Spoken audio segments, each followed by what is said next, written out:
before we get into Gauss's law, we have to be very solid on a mathematical concept. We have to have it inherent. We have to have it something that you don't even, just comes to you completely naturally. So important for the rest of the class is vector flux. Okay? Our simple definition of vector flux is how much a vector field goes through a surface.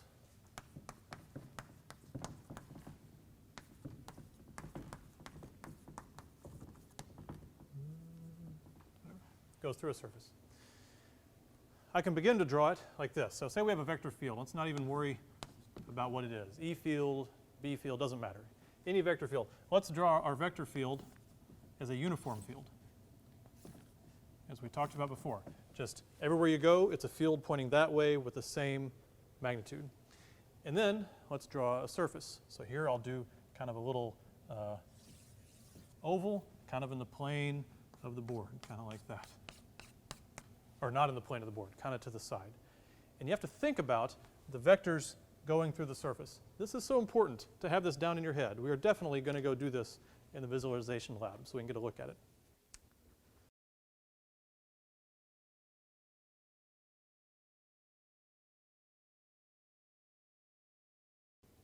So it's critical to understand that everywhere you go in 3 dimensions, there's a vector field this way, and that this is really a little hoop that's pointing kind of like this, and the field vectors are going through the hoop. Okay?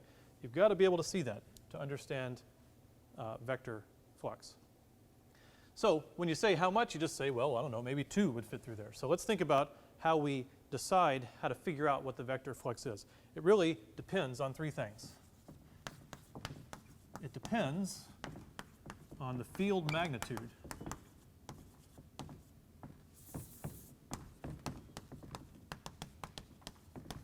Okay? So if it's a really weak field that I draw here, then of course it's a smaller flux. If it's a really large field, it's a bigger flux. So you would expect that it depends on the field magnitude. It depends on the area of the surface. And that also seems to make sense. Big area, more field's going to get through. A little area, less field's going to get through. So it depends on this magnitude. But there's one more thing it depends on, is it depends on the angle of the surface. So if you think about it, if this thing is sitting up like this, lots of field vectors get through. If you turn it, the amount of field going through is going to go down. So let's look at that a little bit more carefully. Mathematically speaking, we have to think about how to calculate this vector flux. So let's do it again. Let's have our uniform field here like this. Let's call it an E field this time. Why not? It's electricity and magnetism. And let's have our surface kind of like that, where we had it at a little bit of an angle. Okay? What we have to do mathematically is basically the area has to be a vector. If we're going to capture the strength of this, and the angle in between, we have to actually give it something to represent the angle of the area. And the way you do that is you make it a vector.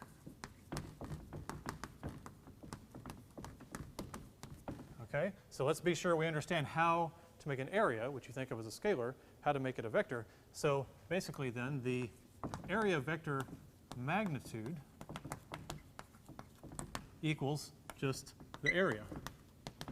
You know, if it's 1 meter squared, then the magnitude of that vector is the area. The area direction, the area vector direction is normal to the surface. Okay? So that's how I drew it here. You can see I drew the vector normal to the surface. So now, if we want to define this flux mathematically, first we give it a symbol. Large phi usually means the flux. and you'll usually put something down here that means the flux of what? In this case, we mean the flux of the electric field, so I'll put phi E. The flux in this case is simply the dot product of the E field and the area vector. So if you like to think in Cartesian coordinates and do dot products this way, where it's sort of the x component times the x component plus the y times the y plus a z times a z, that will quantitatively give you the flux, because this dot product will give you a scalar, and flux is a scalar. In most of the problems we do in freshman physics, you want to think of it more in polar coordinates, and you'd write it like this. Phi E, the flux of the electric field, is the magnitude of the E field times the magnitude of the area vector of the A field times the angle cosine of the angle between them. This is sort of the more intuitive example of how to think about flux. This captures all the things I said before: magnitude of E, the size, and the angle. So let's look at a few cases. The maximum flux would occur when the field is pointing this way, in this case, and the area looks like this, with its area vector that way. Right? That would be the biggest flux you could get, because theta equals 0. The cosine of 0 is 1. That is the magnitude of the E field times the magnitude of the A field. And if you just visualize the E field going through the surface, then of course that's the biggest value you can get. You can get less flux if you let it be at an angle. So say here is your E field, uniform E field, and now you draw it down here like this. And it's pointing down. Maybe it's at 45 degrees between the E field direction and the A direction. Then you're not going to get as large of a flux, because the cosine of 45 is less than 1, square root of 2 over 2. And you can also see, yes, less field would go through because it's at an angle. Okay. You can also get 0. Okay. E field, constant E field. What would you do? The area of the circle is just flat. If your area looked like that, and your A vector were down, then nothing gets through. Right? The field vectors don't even see the area. They just see a flat, thin little thing. They don't get through because theta between the E field and the A is 90 degrees, and the cosine of 90 is 0. So those are the three cases. Now we have a question, and I'm not even going to answer the question. I'm not even going to acknowledge the question, because I know what the question is from teaching this class for so long. I know that what you're going to say is, how do you know which way to make A? Right? I keep putting A over here. Why couldn't A be back here? Well, it can, actually. It's actually arbitrary in this case which way A goes. I could draw this surface like this, and I could say, no, A is that way. There's nothing special about this side or this side. Right? They're both valid sides. They're both valid ways to make A go. All that really means is you get negative flux.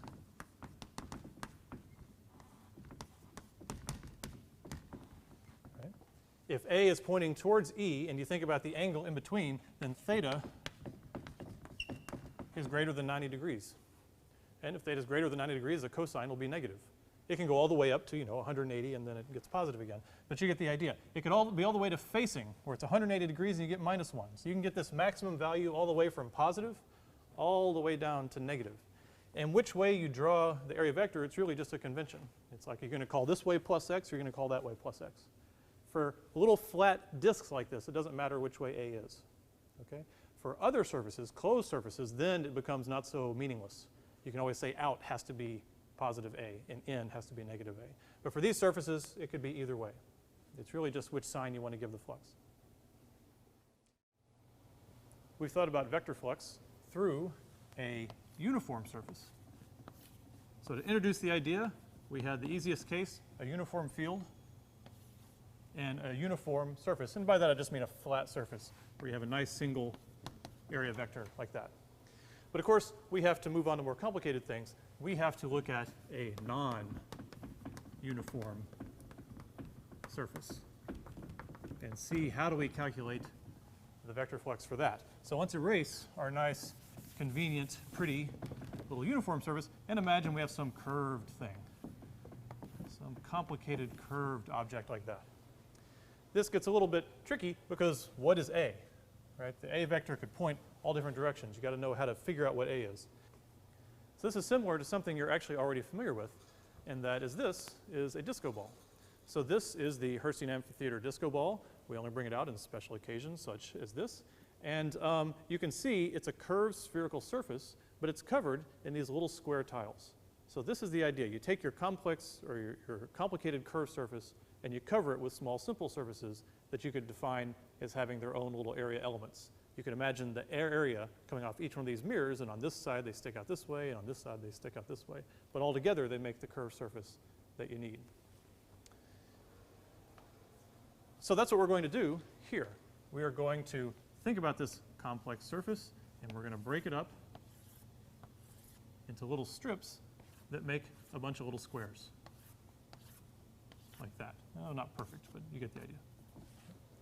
And then we can think about the little area of each one of these small squares like that. Now the only complication is, how do you calculate the flux from this complicated object? We know what to do in terms of tiling it. We break the surface into small squares, but then what do we need to do? We have to sum them up. And since you know that that's an S and an integral sign, you know what we're going to do. We're going to calculate our flux not as just a dot product, but an integral of a dot product. So phi E, the electric field flux, usually it's E dot A, but here we're going to think of each one of these as a dA, a little differential unit of area. So E dot dA, and then we just add that flux up over the whole area. Okay? So it's another case of integration that you have to think about. What can get tricky is two things. It can become complicated because dA varies in space. As you move around, the direction of dA depends on where you are. And E might vary in space. We may do cases where E is not just a uniform field. So E can vary. Maybe you'll have a curved surface and a point charge with the E field pointing all different directions. So when you get into this kind of integral, with everything varying, that is a scary thing known as vector calculus. And you can imagine the integrals can get difficult. And that's why it's an entire high-level math class. What we do in freshman physics is we have to understand the idea of vector calculus. You have to have in your head and understand what this means in terms of disco balls and fields. But we aren't going to do the really hard integrals. We will always use symmetry to make the integrals more manageable. In addition to non-uniform surfaces, we have to think about another kind, and that is a closed surface. So let's look at flux.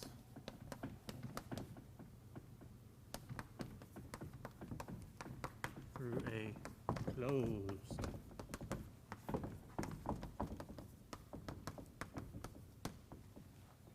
So closed simply means it encloses some volume. So let's first stress that we have a uniform electric field, and one closed surface would be a cube. So let me draw my magic 3D cube here that we have all drawn and thought about in our lives. We can think about what is the flux in this cube, or of the field through this cube. And if you imagine the cube's actually sitting in the plane of the board, then you could start to sort of assign a value of flux for each of the surfaces. You'd say, okay, the E field is always this way. This one has an area this way. This one has an area this way. The bottom underneath has an area that way. This side back here has an area that way. They all have their own area vector, and the surfaces are uniform. They're not curved. You don't have to break them up into tiles because they're already squares. Okay? There's also one coming out the back, like that. 2, 3. Oh, and then of course the front coming out that side. So 6 sides to the square. So for a uniform field, we can think about what is the flux. And you would say, well, let's get all these fluxes here. Let's see. I'm just going to write it on there. This one is going to be phi. There will be a flux there. Its value will be basically E times A, right? Because they're constant. In fact, I'll just write it like that. I'll write the flux here is EA. The flux here is 0 because they're at 90 degrees. The E field's coming this way. This is coming out of the board 90 degrees. Flux is 0. This one also 90 degrees. The flux is 0. This one down here also 90 degrees. Flux is 0 down there. This one, let's see, what are we up to? We have 1, 2, 3, 4. This one pointing back. What is that one? So now we have the E field this way, A this way. So it's negative EA. Negative EA back there. And in the back of the cube. Back here, again, 90 degrees. E field this way, that's into the board. 0 back there. So it looks kind of complicated, but you get the idea. Basically, around these 4 sides, you have no flux because they're all at 90 degrees. The front gives you positive EA. The back gives you negative EA. So the flux is 0. You just add the 6 sides up, and you get 0. Now this, you could geometrically see it was going to be 0 because all the sides are either at 90 degrees or the 2 are opposite. But I can also tell you this. We get rid of the cube, and we replace it with a sphere. Sphere, here's the front side, here's the back side. We can think about the flux of a uniform field through a sphere. And let's see, what are we going to get? Well, you're going to get, if this side has A like this, and it's actually non-uniform, and the A's here go like that, you're going to see that you're going to get negative flux on this side, and you're going to get positive flux on this side. And since it's symmetric, they're going to add up to be 0. You're going to get phi E of that thing is 0. Okay? What if we drew something more complicated? What if I drew some closed blobby thing down here, sort of a tube that ends in sort of like some beautiful, I don't know even how to represent it here, with a cube on top. It looks like a sideways Texas a little bit.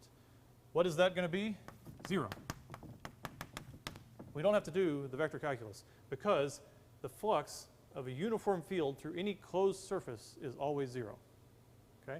Closed surfaces always have the area vector sticking out. That's how they're special. An open surface, it's arbitrary which side the A vector goes. Closed surfaces, we always make it stick out. They always have one side, they always have the other side. No matter how complicated they are, if you have a uniform field, the flux will always be 0. Okay? So let's stress this is uniform because here, let's think about if it's non-uniform field.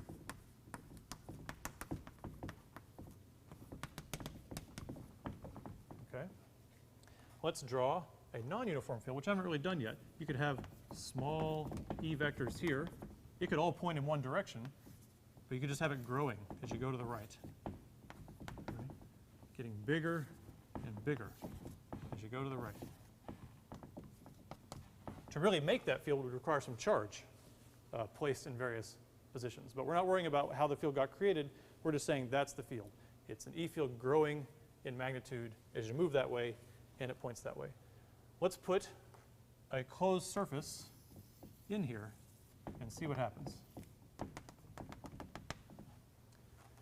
Well, it's a non-uniform field, but it is sort of symmetric. You can think, well, here's the area vectors coming out on this way. Here's the area vectors going that way on this side. So here's the A's over here. Here's the A's over here. Okay? Back when it was uniform, those two things canceled.